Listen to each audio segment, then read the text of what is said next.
Welcome to Indepth with Academia. I'm Richard Price, CEO of academia.edu, and as always, I'm excited you've joined me to explore academic research that, well, honestly, pushes buttons, sparks debate, and doesn't offer easy answers.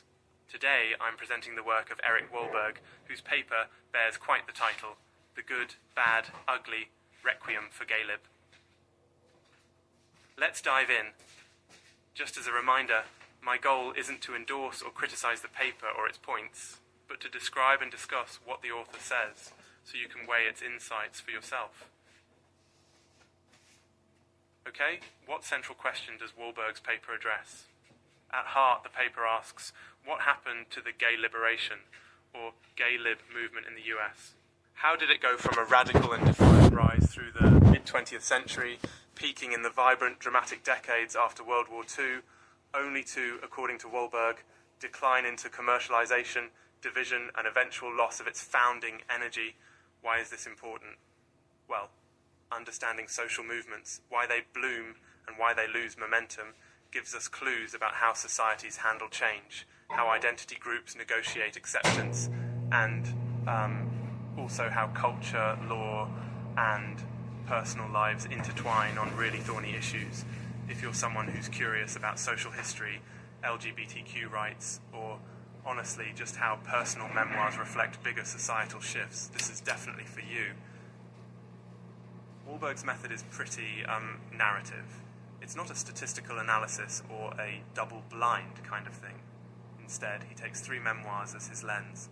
Donald Webster Corey's The Homosexual in America, Jack Nichols's The Tomcat Chronicles, and Darrell Rist's Heartlands. Each memoir captures a distinct era and energy within the broad sweep of gay lib's American journey. Wahlberg weaves in psychoanalytic theory, social history, his own ruminations, and, let's be honest, a good deal of opinion. Again, my job isn't to endorse, just to share what's in this very sprawling and opinionated paper. Let's break down what Wahlberg says he finds. First, the good, as in the potential for healing or self-reflection. Corey, writing in the 1950s under a pseudonym, embodies the early apologetic style of gay liberation, seeking decriminalization, but still seeing homosexuality as, well, a disturbance or illness. Corey opposes the idea that gay straight and argues for compassion over mere tolerance, insisting that exclusive homosexuality signals some kind of underlying neurosis needing attention. Wahlberg suggests Corey's cautious, conflicted take was swept aside as later movements grew more militant and self-assured, though Corey remained influential as the so-called father of the homophile movement. Next, the bad, which Wahlberg uses almost cheekily, meaning anything goes. For him, Jack Nicholls is the face of this phase. Activist, out loud, living what Wahlberg sees as a wild and promiscuous lifestyle. Nichols's memoirs, in this paper's account, are described as gleefully boundary-pushing, but also nihilistic.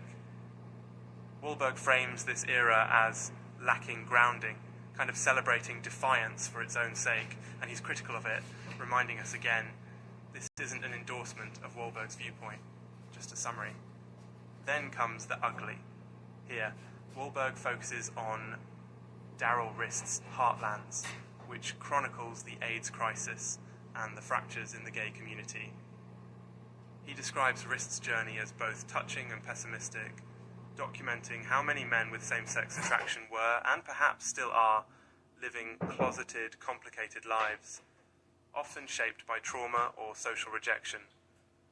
Wahlberg frames Rist's odyssey as a quest for community that ends in disillusionment. Most people preferred privacy, even anonymity, to political activism or public identity. Throughout, the paper interweaves psychoanalytic theory, especially Edmund Bergler's idea that homosexuality, for many, is kind of an unresolved neurosis tied to early childhood development. Now, listeners, it bears repeating, these are theoretical perspectives, not settled facts. Many mainstream psychologists and queer activists today outright disagree. Academic work can be controversial, and it doesn't always reflect scientific consensus or lived experience. Please keep your own critical lens polished when considering this material. Now, if you're wondering, Okay, Richard, what's the point for me? Here's my take. Warburg's paper invites readers to reflect on the cycles of liberation and backlash in any social movement. It asks whether public identity, political rights, and personal happiness always connect the way activists hope. It pushes us to notice the diversity within communities and the gap between theory and lived reality. Even if you don't agree, it definitely sparks questions about how we frame progress and what is lost or gained as social norms shift. And just to take a little tangent here, I always wonder about memoir as a genre. Like, are we reading history, confession, or performance? Sometimes a personal story tells you so much, and other times you're like, wait, this is just one person's wild ride. Anyway, as we wrap up, Indepth with Academia is all about exploring, not settling, these big, lively questions. Academic papers add voices to the chorus. They're not a final verdict. I really hope this walk through Eric Warburg's paper leaves you asking your own questions and maybe looking more thoughtfully at the world around you. Thanks for listening. See you next time for another dive into scholarship. Who knows what we'll find?